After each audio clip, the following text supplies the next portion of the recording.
പിതാവിൻ്റെയും പുത്രൻ്റെയും പരിശുദ്ധാത്മാവിൻ്റെയും നാമത്തിൽ ആമേൻ. ഇന്ന് മാർച്ച് 8 ശനിയാഴ്ച.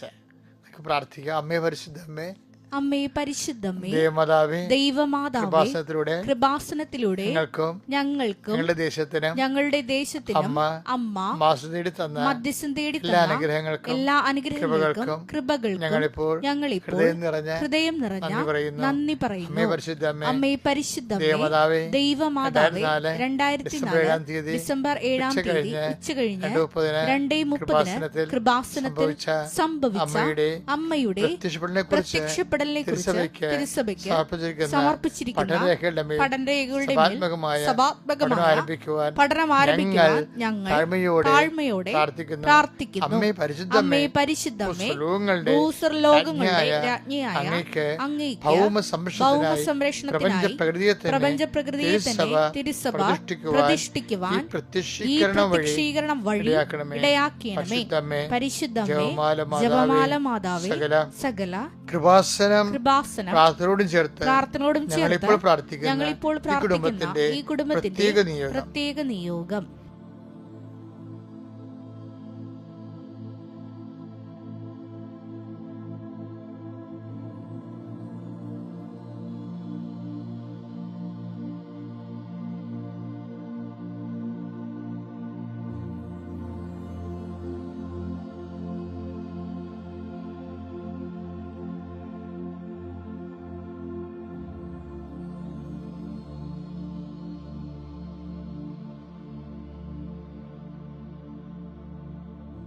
അമ്മയുടെ പ്രത്യക്ഷീകരണത്തിന്റെ ഈ അനുഗ്രഹവേളയിൽ ഞങ്ങൾക്ക് സാധിച്ചു തരുവാൻ കനിയണമേ. അമ്മയുടെ പ്രത്യക്ഷീകരണത്തിന്റെ ഈ അനുഗ്രഹവേളയിൽ ഞങ്ങൾക്ക് സാധിച്ചു തരുവാൻ കനിയണമേ. ആമേൻ. വിശ്വാസ പ്രമാണം. സർവശക്തനായ പിതാവും ആകാശത്തിന്റെയും ഭൂമിയുടെയും സൃഷ്ടാവുമായ ദൈവത്തിൽ ഞാൻ വിശ്വസിക്കുന്നു. അവിടുത്തെ ഏകപുത്രനും ഞങ്ങളുടെ കർത്താവുമായ ഈശോമിശിഹായിലും ഞാൻ വിശ്വസിക്കുന്നു. ഈ പുത്രൻ പരിശുദ്ധാത്മാവിനാൽ ഗർഭസ്ഥനായി കന്യകാമറിയത്തിൽ നിന്ന് പിറന്ന് പൊന്തിയോസ് പീലാത്തോസിന്റെ കാലത്ത് പീഡകൾ സഹിച്ച് കുരിശിൽ തറയ്ക്കപ്പെട്ട് മരിച്ച് അടക്കപ്പെട്ട് പാതാളങ്ങളിൽ ഇറങ്ങി മരിച്ചവരുടെ ഇടയിൽ നിന്ന് 3-ാം നാൾ ഉയർത്ത് സ്വർഗത്തിലേക്ക് എഴുന്നള്ളി സർവശക്തിയുള്ള പിതാവായ ദൈവത്തിന്റെ വലതുഭാഗത്തിരിക്കുന്നു. അവിടെ നിന്ന് ജീവിക്കുന്നവരെയും മരിച്ചവരെയും വിധിക്കുവാൻ വരുമെന്നും ഞാൻ വിശ്വസിക്കുന്നു. പരിശുദ്ധാത്മാവിലും ഞാൻ വിശ്വസിക്കുന്നു. വിശുദ്ധ കത്തോലിക്കാ സഭയിലും പുണ്യവാന്മാരുടെ ഐക്യത്തിലും പാപങ്ങളുടെ മോചനത്തിലും ശരീരത്തിന്റെ ഉയർപ്പിലും നിത്യമായ ജീവിതത്തിലും ഞാൻ വിശ്വസിക്കുന്നു. ആമേൻ. സുഖസ്ഥനായ ഞങ്ങളുടെ പിതാവേ, അങ്ങയുടെ നാമം പൂജിതമാകണമേ. അങ്ങയുടെ രാജ്യം വരണമേ. അങ്ങയുടെ തിരുമനസ് സ്വർഗത്തിലെ പോലെ ഭൂമിയിലും ആകണമേ. അന്നു വേണ്ടുന്ന ആഹാരം ഇന്ന് ഞങ്ങൾക്ക് തരണമേ. ഞങ്ങളോട് തെറ്റ് ചെയ്യുന്നവരോട് ഞങ്ങൾ ക്ഷമിക്കുന്നത് പോലെ ഞങ്ങളുടെ തെറ്റുകൾ ഞങ്ങളോടും ക്ഷമിക്കണമേ. ഞങ്ങളെ പ്രലോഭനത്തിൽ ഉൾപ്പെടുത്തരുതേ, തിന്മയിൽ ഞങ്ങൾ രക്ഷിക്കണമേ. ആമേൻ. നന്മ നിറഞ്ഞ മറിയമേ, സ്വസ്തി. കർത്താവ് അങ്ങയുടെ കൂടെ സ്ത്രീകളിൽ അങ്ങ് അനുഗ്രഹിക്കപ്പെട്ടവളാകുന്നു. അങ്ങയുടെ ഉദരത്തിൻ ഫലമായി ഈശോ അനുഗ്രഹിക്കപ്പെട്ടവനാകുന്നു. പരിശുദ്ധ മറിയമേ, തമ്പുരാന്റെ അമ്മേ, പാപികളായ ഞങ്ങൾക്ക് വേണ്ടി ഇപ്പോഴും ഞങ്ങളുടെ മരണസമയത്തും തമ്പുരാനോട് അപേക്ഷിക്കണമേ. ആമേൻ. എന്റെ പ്രിയപ്പെട്ടവരെ, അനുദിന അനുഗ്രഹ പ്രാർത്ഥനയിലേക്ക് വരാം. ഇന്നത്തെ നമ്മുടെ യാത്രകള്, നമ്മുടെ ഉദ്യമങ്ങള്, നമ്മളെ കടന്നു പോകുന്ന വഴികള്, നമ്മളെ ചെന്ന് കയറുന്ന തൊഴിലിടങ്ങള്, നമ്മൾ ചെയ്യുന്ന ജോലികള്, നമ്മൾക്ക് കുടിശ്ശികയായി ചെയ്ത് തീർക്കാനുള്ള ബാധ്യതയായിട്ടുള്ള വിഷയങ്ങൾ, നമുക്ക് കണ്ടുമുട്ടുന്ന വ്യക്തികൾ, അവരോട് സംസാരിക്കേണ്ട കാര്യങ്ങൾ, എടുക്കേണ്ട തീരുമാനങ്ങൾ, നടപ്പിലാക്കേണ്ട കാര്യങ്ങൾ, ഇന്ന് കൈവരിക്കേണ്ട വളർച്ച, ചില നിർണായകമായ നിമിഷങ്ങളും കൂടിയാലോചനയും കൂടിക്കാഴ്ചകളും ഉണ്ടെങ്കിൽ അത് എല്ലാം സമർപ്പിച്ചുകൊണ്ട് പ്രാർത്ഥിക്കാൻ പറ്റിയ ഏറ്റവും സുവർണമായ ഒരു അവസരമാണിത്. കർത്താവിൻ്റെ കൂടെ ഈ ദിവസം തുടങ്ങാൻ കഴിയുന്നു. അമ്മയുടെ മധ്യസ്ഥതയിൽ ആരംഭിക്കുന്ന ഒരു ദിവസമാണിത്. കർത്താവെ, ഞങ്ങൾക്ക് ഈ അവസരം തന്നതിന് നന്ദി പറയുന്നു. കർത്താവ്, അങ്ങയുടെ മക്കൾ ഇന്ന് കടന്നു പോകുന്ന ഓരോ വിഷയങ്ങളെ കുറിച്ച് പ്രാർത്ഥിക്കുന്നു. കർത്താവിൻ്റെ കരുണ മക്കളെ മേൽ ആവശ്യിക്കണം പ്രാർത്ഥിക്കുന്നു.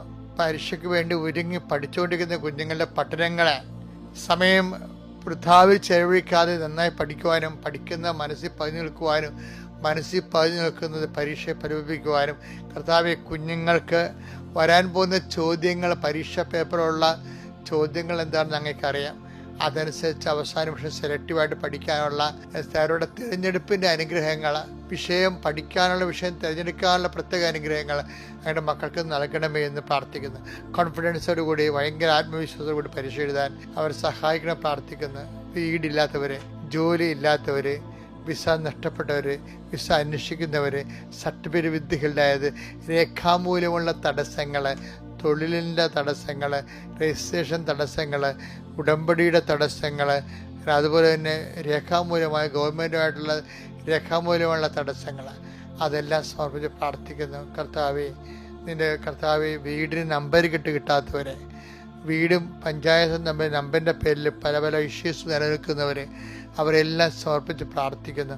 ദൈവത്തിൻ്റെ കരുണ അവരുടെ കഴിവിനേക്കാളുപരി നമ്മളെ വളർച്ചയെ, നമ്മുടെ സമാധാനത്തെ പാരവെക്കുന്ന, തുരങ്കം വെക്കുന്ന നാരകീയ ശക്തികൾ യേശുവിൻ്റെ നാമത്തിൽ നിഹനിക്കപ്പെട്ടെന്ന് കൽപ്പിക്കുന്നു. എൻ്റെ കർത്താവിൻ്റെ ഉന്നതമായ നാമത്തിൽ, സഭയുടെ അധികാരത്തിൽ, കുരിശിൻ്റെ അടയാളത്തിൽ നിങ്ങളുടെ രോഗങ്ങൾ, രോഗപീഠകൾ, വേദനകൾ, ഒരു പല്ലുവേദനയാണെങ്കിൽ ഒരു ദിവസം മുഴുവൻ കളയും മനുഷ്യൻ്റെ. അവന് പിന്നെ ഭക്ഷണം കഴിക്കാനും തോന്നത്തില്ല, സംസാരിക്കാനും തോന്നത്തില്ല, വെറുതെ അടുക്കി റിപ്പോർട്ടിങ്ങനെ കാണാം. ഓരോരോ വേദനയാൽ ചിലർക്ക് ബ്ലീഡിങ് വന്നാൽ തീരത്തില്ല, ചിലർക്ക് ഭയങ്കര വയറുവേദനയായിരിക്കും, ചിലർക്ക് ഭയങ്കര നടുവേദനയായിരിക്കും. ഇങ്ങനെ ഏതെല്ലാം സ്ഥലങ്ങളിൽ വേദനയുണ്ട് അവിടെയെല്ലാം കർത്താവിൻ്റെ തിരുമുറുവാർന്ന് വലതുകരം വെച്ചുകൊണ്ട് വേദനയിൽ നിന്ന് രക്ഷപ്പെടാനും സമാധാനത്തോടെ നീ ജീവിക്കാനും ദൈവത്തിൻ്റെ കരുണകൾ ആവശ്യിക്കട്ടെ. മക്കളെക്കുറിച്ച് വേദനിക്കുന്ന മാതാപിതാക്കന്മാർ, മക്കളുടെ ദുർനടപ്പ് കൊണ്ടും കുഞ്ഞുമക്കളുടെ രോഗങ്ങൾ കൊണ്ടും മക്കളുടെ കാര്യങ്ങൾ ചെയ്തു തീർക്കാൻ പറ്റുന്നില്ല എന്നുള്ള ആവലാതി കൊണ്ടും വിഷമിക്കുന്ന മാതാപിതാക്കന്മാരുണ്ട്. മക്കൾക്ക് വേണ്ട വിധ നല്ല ഭക്ഷണമോ വേണ്ട കാര്യങ്ങൾ ക്രമീകരിക്കാൻ പറ്റാതെ കിടപ്പിലായിപ്പോയ മാതാപിതാക്കന്മാരുണ്ട്. അവർ വിഷമിക്കുന്നുണ്ട്. അവരെല്ലാം ഓർത്ത് പ്രാർത്ഥിക്കുന്നു. അവരെല്ലാം കിടക്കുന്ന എത്രയും വേഗം ആലസ്യം രോഗം വിട്ടുണർന്ന് അവർ നല്ല ചൈതന്യത്തോടെ കർത്താവിൻ്റെ വേല ചെയ്യാൻ വേണ്ടി അവർ അനുഗ്രഹിക്കണമെന്ന് പ്രാർത്ഥിക്കുന്നു. എൻ്റെ കർത്താവിന് ഉന്നതമായ നാമത്തിൽ തൊഴിൽ സംബന്ധമായ കാര്യങ്ങൾക്ക് വീട്ടിൽ നിന്ന് സഞ്ചരിച്ചു പോകുന്നവരെ അനുഗ്രഹിക്കണമേ. പരീക്ഷയ്ക്ക് വീട്ടിൽ നിന്ന് സഞ്ചരിച്ചു പോകുന്നവരെ അനുഗ്രഹിക്കണമേ. അവരുപയോഗിക്കുന്ന വാഹനങ്ങളെ ആശീർവദിക്കണമേ. വീട്ടിൽ തിരിച്ചെത്തുന്നവരെ കർത്താവിൻ്റെ കാരുണ്യം ഉണ്ടാകട്ടെ. നിൻ്റെ ജോലി, നിൻ്റെ ജീവിത മാർഗങ്ങൾ തടസ്സപ്പെട്ടിരിക്കുന്നവരെ, നിൻ്റെ ജീവിതം നിനക്ക് കടങ്ങൾ തരാൻ നീ കൊടുത്ത കാശ് തിരിച്ചു കിട്ടാൻ വേണ്ടി പ്രാർത്ഥിക്കുന്നവരുണ്ട്. അവരുടെ മേലെല്ലാം കർത്താവ് നിനക്ക് തരാനുള്ള ആൾക്കാർക്ക് തരാനുള്ള മനസ്സും തരാനുള്ള നിവൃത്തിയും ഉണ്ടാകാൻ വേണ്ടി പ്രാർത്ഥിക്കുന്നു. എൻ്റെ കർത്താവിൻ്റെ ഉന്നതമായ നാമത്തിൽ, സഭയുടെ അധികാരത്തിൽ, കുരിശടയാളത്തിൽ പ്രാർത്ഥനയ്ക്ക് സാക്ഷ്യം ഉണ്ടാകാൻ വേണ്ടി പ്രാർത്ഥിക്കുന്നു. നമ്മൾ വീണ്ടും വായിക്കുന്നത് നിയമാവർത്തനം തന്നെയാണ്. നിയമാവർത്തനം 8-ാം അധ്യായം 3 മുതലുള്ള തിരുവചനങ്ങൾ. നോൻപാട് സബ്ജക്റ്റ് കേടാ, നോൻപാടെന്ന് ഓർക്കാൻ വേണ്ടിയാ. അവിടുന്ന് നിങ്ങളെ എളിമപ്പെടുത്തുകയും വിശപ്പറിയാൻ വിടുകയും നിങ്ങൾക്കും നിങ്ങളുടെ പിതാക്കന്മാർക്കും അപരിചിതമായിരുന്ന മന്ന കൊണ്ട് നിങ്ങളെ സംതൃപ്തരാക്കുകയും ചെയ്തത് അപ്പം കൊണ്ട് മാത്രമല്ല കർത്താവിന്റെ നാവിൽ നിന്ന് പുറപ്പെടുന്ന ഓരോ വാക്കുകൊണ്ടുമാണ് മനുഷ്യൻ ജീവിക്കുന്നതെന്ന് നിങ്ങൾക്ക് മനസ്സിലാക്കി തരാൻ വേണ്ടിയാണ്. ബൈബിളിന്റെ ഒരു വാട്ടർമാർക്ക് എന്ന് പറയുന്നത് എന്ന് വെച്ച് കഴിഞ്ഞാൽ, ബൈബിള് മുന്നോട്ട് വെക്കുന്ന ഒരു സമീപന രീതിയുണ്ട്. എന്താണെന്ന് അറിയാമോ? Not by merit. രക്ഷാകര പ്രിൻസിപ്പിൾ വർക്കൗട്ട് ചെയ്യേണ്ടത് ഈ ഒരു ഫോർമുലയിലാണ്. എന്താണ്? Not by merit but by grace. ഇപ്പോൾ എല്ലാ ഉടമ്പടി എടുത്ത് എല്ലാവരും കാണാപ്പാടം പഠിച്ചിരിക്കുന്നത് എന്താണ്? എഫേസ്യൻസ് 2:8 എന്താണ്? ഞങ്ങളുടെ കഴിവ് കൊണ്ടല്ല, അങ്ങയുടെ കരുണ കൊണ്ട്. അത് ബൈബിൾ സംസ്കാരത്തിൻ്റെയും സമ്പ്രദായത്തിൻ്റെയും ഒരു സമ്യക് രൂപമാണ്. എന്താ കാര്യം? അതാണ് അപ്പം കൊണ്ട് മാത്രമല്ല, അതാണ് നോട്ട് ബൈ മെറിറ്റ്. എന്താ? ദൈവത്തിൻ്റെ വായിൽ നിന്ന് വീഴുന്ന ഓരോ വചനം കൊണ്ട് കൂടിയാണ്, ബട്ട് ബൈ ഗ്രേസ് അല്ല. എല്ലാവരും ഈ ഓരോരോ സ്ഥലത്തും ഓരോ ഫോർമുല ഉണ്ടെങ്കിലും അതൊരു സാരാംശത്തിൽ എല്ലാം ഒന്ന് തന്നെയാണ്. എന്താണ്? അത് തന്നെയാണ് ഈശോ പറയണത്, എന്നെ കൂടാതെ നിങ്ങൾക്ക് ഒന്നും ചെയ്യാൻ സാധ്യമല്ല. Take the word of God. യോഹന്നാൻ 15:5 എന്നെ കൂടാതെ നിങ്ങൾക്ക് ഒന്നും ചെയ്യാൻ കഴിയുകയില്ല. കഴിയുകയില്ല. എന്ന് വെച്ചാൽ എന്തിനാണ് എന്നെ കൂടാതെ പറയണത്? നമുക്ക് എന്തെല്ലാം കാര്യം ചെയ്യാൻ പറ്റും, എല്ലാം കർത്താവ് കൂടിയാണ്. അല്ല, ജഡിക കാര്യങ്ങള് ഒക്കെ നമുക്ക് ചെയ്യാം. പക്ഷെ ദൈവഹിതപ്രകാരമുള്ള കാര്യങ്ങൾ ചെയ്യണമെങ്കിൽ ആത്മാവിന്റെ വിവേചനം വേണ്ടേ, ഏകമധ്യസ്ഥനായ കർത്താവിന്റെ മാധ്യസ്ഥ്യത വേണ്ടേ? അതാണ് അതുകൊണ്ട് ദൈവഹിതപ്രകാരം ജീവിക്കണമെങ്കിൽ ഞങ്ങൾ എന്ത് ചെയ്യണമെന്ന് ചോദിക്കണില്ലേ? എന്താണ്? അതായത് അവനെ അയച്ചവനിൽ വിശ്വസിക്കണം. അതാണ് യോഹന്നാൻ 6:28-29. അപ്പോൾ അവർ ചോദിച്ചു, ദൈവഹിതമനുസരിച്ച് പ്രവർത്തിക്കുന്നവരാകാൻ ഞങ്ങൾ എന്ത് ചെയ്യണം? യേശു മറുപടി പറഞ്ഞു, ഇതാണ് ദൈവഹിതമനുസരിച്ചുള്ള പ്രവൃത്തി. അവിടുന്ന് അയച്ചവനിൽ വിശ്വസിക്കുക. അപ്പൊ എന്നെ കൂടാതെ എനിക്കൊന്നും ചെയ്യാൻ പറ്റത്തില്ലെന്ന് പറഞ്ഞു കഴിഞ്ഞാല് ദൈവഹിത പ്രകാരം ചെയ്യണമെന്നുണ്ടെങ്കിൽ അവനിൽ അയച്ചവൻ വിശ്വസിച്ചുകൊണ്ട് അവന്റെ അവന്റെ സഹായത്തോടെ നമുക്ക് ചെയ്യാൻ പറ്റത്തുള്ളൂ.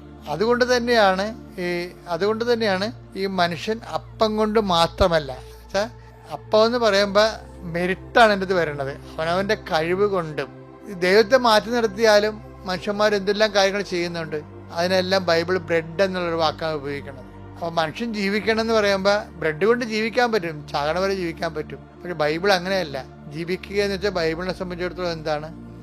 നിത്യം നിലനിൽക്കുക എന്നാ പറയണത്. നിത്യം നിലനിൽക്കുക, നിത്യത വരെ ജീവിക്കുക. അപ്പൊ നിത്യത വരെ ജീവിക്കുന്നതിന് എന്ത് ചെയ്യണം? അത് അപ്പം കൊണ്ട് മാത്രമല്ല, എന്ത് ചെയ്യണം? ദൈവത്തിന്റെ വായിന്ന് വരുന്ന ഓരോ വചനം കൊണ്ട്. അപ്പൊ നോൻപിന്റെ ഉദ്ദേശം എന്താണ്? നിത്യതയെക്കുറിച്ച് നമ്മൾ അനുസ്മരിപ്പിക്കുകയും.